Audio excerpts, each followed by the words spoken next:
Hər vaxtınız xeyir olsun. Kanalımıza xoş gəldiniz. Bugün kanalımızda az ərzaqla, asan üsulla, çox dadlı ağızda olan peçeni hazırlayacağım.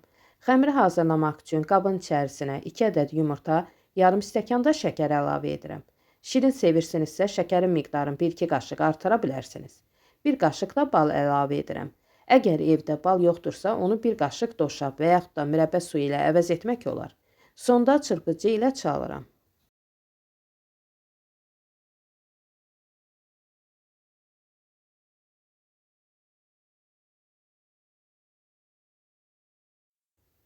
Çaldığım kütlənin üzərinə yarım stəkan da duru yağ əlavə edib çırpıcı ilə qarışdırıram.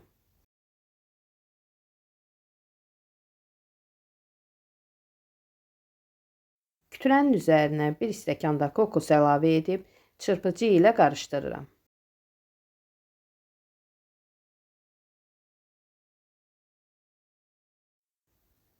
Sonda üzərinə 1 paket qabartma tozu, 1 paket də vanil əlavə edirəm.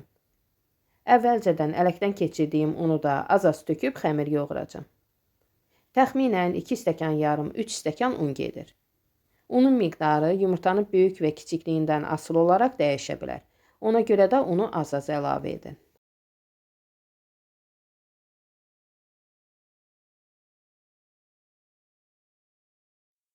Gördüyünüz kimi bu cür ələ yapışan yumşaq xəmir olmalıdır. Sonradan əlimi yağlayaraq xəmirə forma verirəm.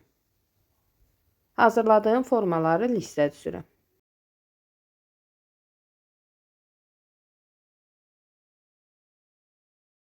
Üzərinin daha gözəl görünməsi üçün damla şokoladla bəzəyirəm.